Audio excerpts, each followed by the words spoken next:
السلام عليكم ورحمة الله وبركاته. ازيكم يا جماعة؟ معاكم احمد. النهاردة هتكلم معاكم عن نصايح مهمة جدا لطلبة سنة اولى علوم. ركز بقى معايا كده في الكلمتين الجايين اللي انا اقولهم دول. اولا كده مبدئيا قبل ما نتكلم عن اي حاجة، انسالي كده بقى العقد بتاعتك، وان انت كنت عايز تدخل طب وعايز تدخل هندسة، وان انت دلوقتي دخلت علوم بديلة للطب ودخلت علوم برضو بديل لهندسة ومش عارف ايه والكلام ده كله. طالما دخلت الكلية فخلاص انت ارضى بقى بالكلية اللي انت دخلتها، موضوع خلصان، وحاول بقى ان انت تتفوق فيها وتشوف بعد كده القسم اللي هتحسه انه بيناسب قدراتك وبعدين تختاره. غير كده بقى انت بقى عايز بقى ان انت عايش في دور بقى الضحية، وان انت خلاص ما حققتش حلمي و يبقى خلاص حول من الكلية وخد لك كلية سهلة تقعد الاربع سنين رايق كده وبتاع، من غير اي ضغط عصبي ولا اي امتحانات ولا اي حاجة، وتخلص كليتك في 4 سنين وخلاص. لكن طالما انت اخترت كلية علوم يبقى لازم بقى تركز في الكلمتين اللي انا جاي اقولهم لك دول، لان هم مهمين جدا جدا جدا. اول حاجه عايزك تعرفها هي اصحى وفوق انت في كليه علوم. يعني ايه بقى اصحى وفوق انت في كليه علوم؟ يعني انت في كليه لا تقل عن كليه طب او كليه هندسه في المحتوى العلمي، بالعكس هناك برضو بيدرسوا علم وانت برضو بتدرس علم. فلما بتسمعهم بقى يقول لك احنا عندنا كويزز كتيره، فانت في علوم عندك كويزز اكتر منهم كمان.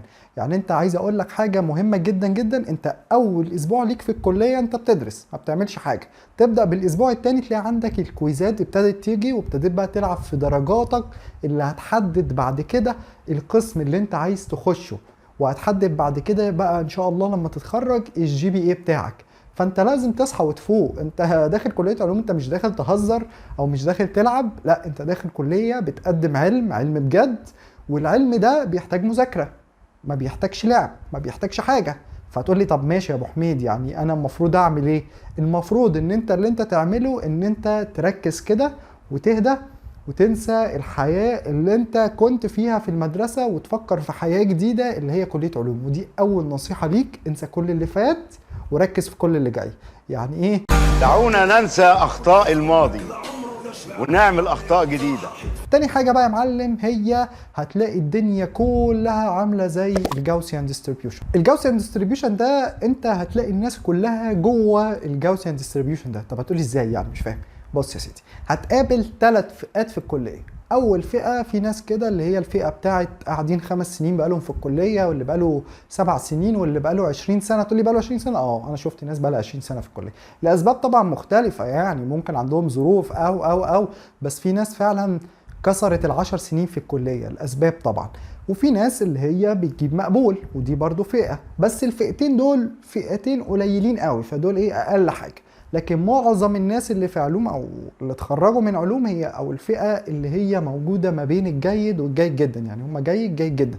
ده تقريبا 80% من الكلية أو أكتر من 80% من الكلية هم في الفئة دي، اللي هم فئة يعني متوسطين، لا هم كده ولا هم كده، وتخرجوا عادي في 4 سنين. في فئة بقى تانية اللي إن شاء الله أنت تكون منها، وهي فئة الناس اللي اتخرجت بامتياز، ودي برضو فئة قليلة في الكلية. يعني ممكن نقدر نقول مثلا ما يعملوش مثلا 20% من الكلية كلها، أقل من 20% يعني تقريبا اقل من 20%. فدي برضو فئة اللي احنا بنستهدفها ان انت تكون منها. تقولي طب تمام يا ابو حميد، ايه بقى النصيحة؟ النصيحة اللي عايز اقولها لك ان انت صاحب الكل. يعني ايه؟ يعني مثلا مش معنى ده مثلا جاب مقبول يبقى الشخص ده انا ابعد عنه وما اسمعش كلامه، وده جاب جيد يبقى ده انا مثلا نص نص، وده جاب امتياز يبقى اسمع كلامه. لا، انت صاحب كل الناس وخد الحلو من كل الناس. يعني اي حد في الدنيا، انت كل الناس عنده الوحش والحلو، انت بقى خد الحلو من كل الناس. ولكن خد بالك من حاجة، في الكلية لما تخش نظام شلل كده، فيا ريت تبقى في شلة بتاعت ناس كويسين بيخافوا على بعض بيذاكروا. لان انت لو دخلت شلة من ضمن الشلل ديت اللي هي ما بتذاكرش وبتاع، فانت هتقرف نفسك في علوم وممكن ما تتخرجش في 4 سنين اصلا. وبص، او لو اتخرجت حتى يا دوب هتتخرج مقبول بالعافية، جبت جيد بالعافية. فدي فئة ما تمنى لكش ان انت تكون فيها. لو انت بقى ناوي ان انت يعني اي كلام وعايز تتخرج، كنت دخلت كلية سهلة من الاول وقضيتها بقى براحتك، يعني فاهمني؟ لو انت بقى هاف فن يبقى انت خش كلية سهلة تجارة او حاجة وهاف فن، كده كده مش فارقة انت جبت كام. لكن في علوم التقدير مهم، مهم. ما يسمعش كلام اي حد يقولك التقدير مش مهم، لا، في شغل كتير بيعتمد على التقدير. والسفر بره بيعتمد على التقدير. يكفي اقول لك ان المنح بره، لو انت هتسافر منحه ان شاء الله بعد ما تتخرج، ما بتقبلش اقل من جيد جدا، يبقى جيد جدا امتياز. فانت ولو جايب امتياز بتبقى فرصتك اكتر. فانت ليه تحط نفسك في فئه كده؟ انت قفلت باب اللي هو باب السفر، اللي هو اهم باب لخريج كليه العلوم. فزي ما قلت لك الصاحب ساحب. يعني ايه الصاحب ساحب؟ يعني انت هتبقى مع شله نص نص، طبيعي هتبقى انت زيهم نص نص. انت مع شله كويسين، طبيعي ان انت تبقى كويس. هتقولي طب ما لا، كلامك ده مش مظبوط، وفي ناس مع شله ما بتذاكرش اصلا وطلع الاول على الدفعه. ده حقيقي، ده حقيقي، حقيقي، بس دي حالات خاصه. كليه علوم هتعلمك حاجه في الاستاتستكس مهمه، مالكش دعوه بالحالات الخاصه. عارف يعني ايه مالكش دعوه بالحالات الخاصه؟ يعني مثلا ما تجيش تقول لي مثلا ده مش عارف ايلون ماسك بدأ بايه وما اتعلمش وبقى ايه والكلام ده كله. لا، سيبك من الكلام ده. خد الطريق المضمون او الطريق اللي 90% فيه نجحوا. يعني انت لو قدامك طريقين، طريق بيقول لك 10% بينجحوا من الطريق ده و90% بينجحوا من الطريق ده، تيجي انت تزرجن وعايز تمشي في طريق ال 10%؟ لا طبعا، ده كلام مش منطقي. فاللي انا بقوله لك ده هو ال 90%، ان انت الناس اللي قريبين منك لازم يبقى ناس مستواهم كويس. على الاقل يا سيدي لو في حاجه ما عرفتهاش تسالهم يجاوبوك. لكن انت لو في الشله الثانيه هم اصلا مش عارفين حاجه، تسالهم على ايه؟ فانت كده ما استفدتش اي حاجه خالص. ودي كانت النصيحه الثانيه. النصيحه الثالثه يا سيدي هي الوقت. الوقت مهم جدا جدا جدا في كليه علوم. هتقول لي الوقت مهم؟ انا عارف ان الوقت مهم، بس مهم ازاي؟ ده اللي انا فاهمه لك. الوقت بيكون مهم ان انت بتروح الكليه، يا دوب مثلا عدى شهر كده من الكليه بيقول لك هوب انت عندك ميد ترم. تمام، امتحنت الميد ترم، بعديها باسبوعين بالظبط 3 بالكتير هوب انت عندك فاينل عملي. عندك فاينل عملي، تروح تمتحن الفاينل عملي، بعديها باسبوع، مفيش اسبوع ونص، انت عندك فاينل نظري. يعني انت الترم بيطير. انت في علوم هتحس ان الايام عندك بتبدا بين الحد والجمعه. طب الايام اللي في النص دي يا جدعان راحت فين؟ مش هتحس بيها من سرعه الوقت. وفعلا فعلا بعد اول سنه ما تخلص تقول ايه ده، هي اول سنه عدت بسرعه قوي كده؟ عدت بسرعه قوي كده. واول سنه هي اسرع سنه، فحاول ان انت تجيب فيها GPA عالي، لان دي الاساسات اللي انت هترفع عليها. انت لو عندك عماره بتبنيها، اهم حاجه الاساسات، وده انت المفروض كلام انت عارفه. فالاساسات دي هي اللي مهمه جدا جدا جدا. يعني اقول لكم حاجه يعني خارج سياق الموضوع شويه. في ثانويه عامه مثلا، لو واحد مثلا طول حياته مثلا ما بينجحش، متوقع انه في ثالثه ثانوي يجيب 99% 100%؟ مستحيل، مستحيل. هتقول لي في ناس عملتها، حالات شاذه، وقلت لك ما نبصش على الحالات السبيشال كيسز. السبيشال كيسز دي حاله مره في كل مليون. لكن معظم الناس اللي جابوا درجات مثلا متفوقه في ثانويه عامه هم كانوا شاطرين برضو في ثانيه ثانوي وفي اولى ثانوي. يعني الموضوع تدريجي. فهي في كليه علوم كده، انت لو شاطر في اول سنه هتبقى شاطر في ثاني سنه، وهيديك حافز اكتر انك ترفع الGPA. لكن لو اول سنه نيلتها خالص تبقى صعب قوي قوي قوي بقى انك ترفع الGPA بتاعك. وسيبك بقى زي ما قلت لك كده من اللي يقول لك ان الGPA مش مهم، الكلام ده مش منطقي خالص.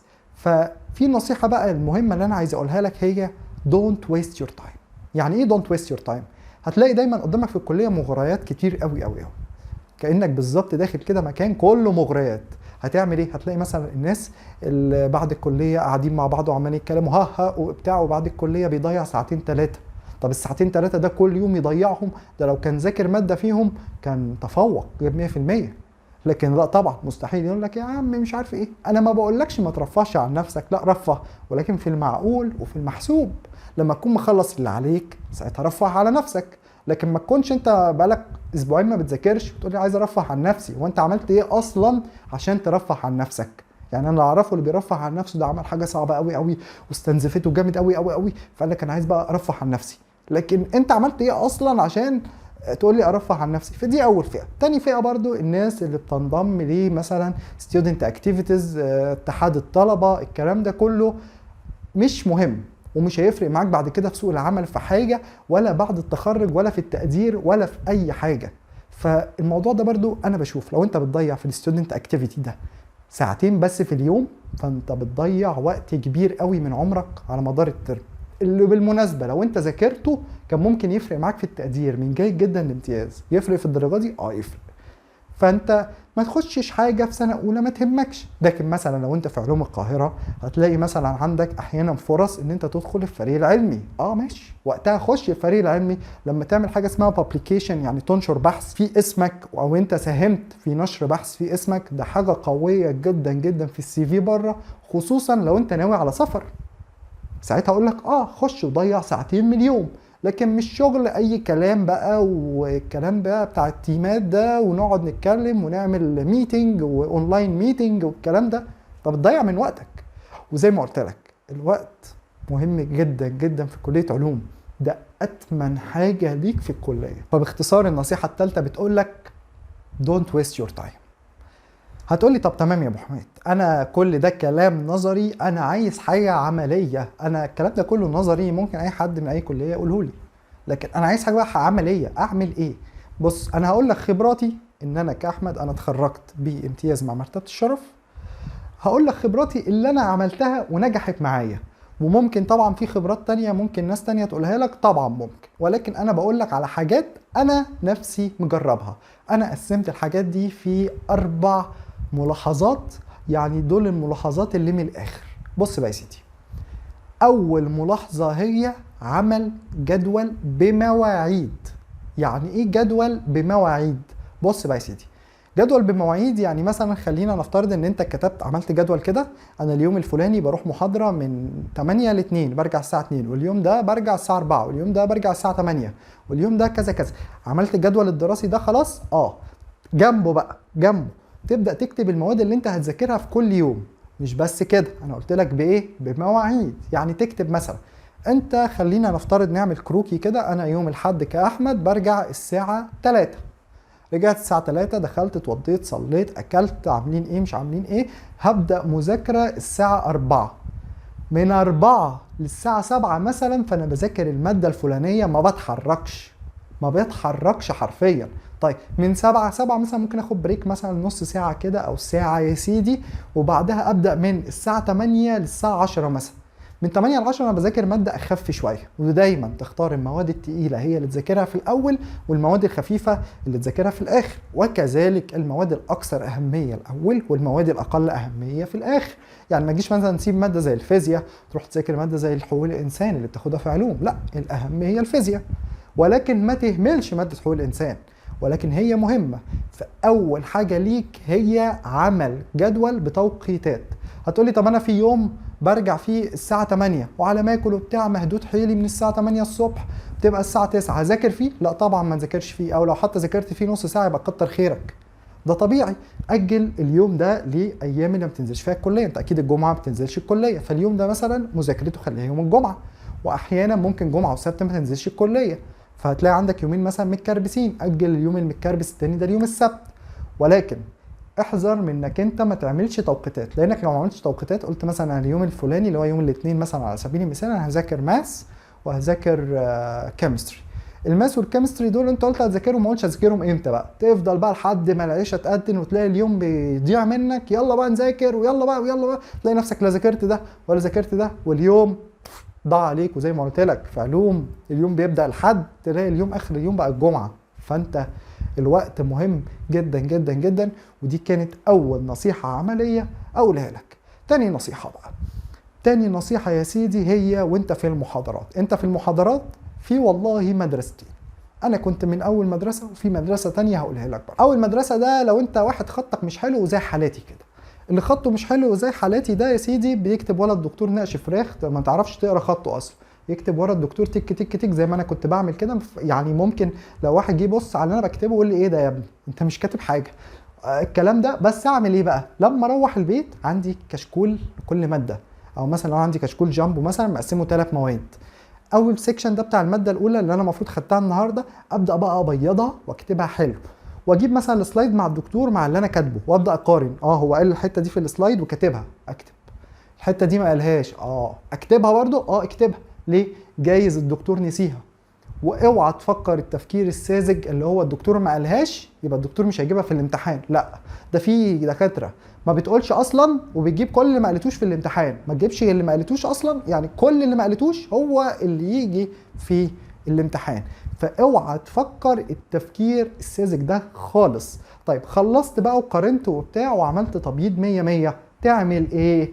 تعمل التالي، تشوف مثلا تلاقي ناس بتنزل ملخصات، بص على الملخصات بتاعتها، هل كاتبين معلومه زياده؟ لو كاتبين معلومه زياده ضيفها، جايز وانت في المحاضره سهيت معلومه، جايز جل من لا يسهو. طيب ممكن تلاقي ناس اكبر منك كانت عامله ملخصات قديمه وبتاع، بص على الملخصات القديمه ديت، جايز برضو تلاقي فيها معلومه توضح لك حته انت ما كنتش فاهمها. دي حاجه مهمه، طبعا طبعا مهمه، الحاجه دي يعني من اهم الحاجات. طيب دي كانت يعتبر النصيحه ايه الثانيه بالثالثه، ان انت تستعين بكل المصادر، دي كانت النصيحه الثالثه مع عمل الكشكول، ان انت المفروض انك لما روحت عندك كشكول بتطبق عليه الكلام اللي انت خدته او بتبيض عليه. دي كانت المدرسه الاولى اللي انا كنت منها. في بقى المدرسه الثانيه، المدرسه شيك قوي قوي قوي قوي، يعني بيكتبوا ورا الدكتور، بص احسن من الدكتور ذات نفسه، بيكتبوا شغل تنظيمي رائع رائع. يعملوا ايه لما يروحوا؟ اول حاجه يقروا اللي هم كتبوه، بعد ما يقروا هم كتبوه يقروا السلايدز، جايز نسيوا معلومه، طب نسيوا المعلومه يعملوا ايه؟ يكتبوا المعلومه اللي ناقصاهم، وبعدين يتبعوا اللي انا قلته في المدرسه الاولانيه، اللي هو يبص على الكشاكيل بتاعت الناس اللي فاتت، ويبص على لو حد منزل ملخصات او مراجعات، تبص على الحاجات ديت وتبدا تضيف المعلومات اللي انت فوتها اثناء كتابتك للمحاضره. دي المدرسه الثانيه، والمدرستين ناجحين طبعا طبعا طبعا. النصيحه العمليه الرابعه وهي ساعد زمايلك. يعني ايه ساعد زمايلك؟ يعني لما تلاقي زميل ليك مثلا مش عارف يحل مساله انتجريشن ولا ديفرنشيشن، ولا مثلا مساله في الفيزيكس واقفه معاه، ولا في الكيمستري، ساعده، حلها معاه وفهمها له. هتقول لي طب وبعدين؟ يعني خد بالك طبعا انت بتاخد حسنات عند ربنا باللي انت عملته ده، ولكن في حاجه مهمه جدا جدا، انت لما بتفهمه وهو فهم منك، انت اعرف ان المعلومه دي عمرك ما هتنساها ابدا في حياتك، وان المعلومه دي انت فاهمها كويس قوي قوي قوي قوي. ده مش كلامي، ده كلام الفيزيائي العظيم ريتشارد فاينمان. قال الكلام ده، وده راجل يعني كان مبتكر فعلا فعلا، وخد جايزة نوبل يعني، واتكلمت عنه في فيديو تفصيلي، ممكن تبقوا ترجعوا ليه الفيديو ده. بس باختصار شديد، هي ان انت لو ذاكرت معلومات وحد طلب منك المعلومات ديت اديها له، بالعكس لو فهم المعلومات دي منك معناها ان انت فاهم المعلومات ديت. ده باختصار شديد فاينمان قاله. دي كانت اهم 4 نصايح انا قلتها. في نصايح تانية بصراحة بس يعني مش مهمين بقدر ال4 دول، وممكن اعمل لكم فيديو جزء تاني اكمل لكم فيه بقية نصايح مهمة وتجارب انا عشتها في الكلية. وبرضو انا عامل البوست ده في ناس كتير افاضل انا بعتز بيهم كتبوا اقتراحاتهم في كومنتس ونصايحهم، اقرا النصايح دي، هسيب لك لينك البوست بتاعهم في الديسكريبشن بتاع الفيديو، وانت بص على النصايح دي واستفيد. ومفيش مانع ان انت تشوف اي حد من كليتك، خصوصا اللي اكبر منك، ودي نصيحة مهمة جدا، اللي اكبر منك اتعلم منهم، لان اللي اكبر منك ده جرب واسمع من ده واسمع من ده واسمع من ده، وزي ما قلت لك خد الحلو من كل الناس، شوف انا فيها ايه الحلو وخده، غيري يشوف فيه الحلو وخده، وانت في الاخر المستفيد. اهم حاجة في النهاية ان انت تحقق الهدف بتاعك. وبس كده، اتمنى اكون افدتكم، وهتدعمني جدا لو عملت سبسكرايب للقناه ولايك لو الفيديو عجبك. وبس كده، السلام عليكم.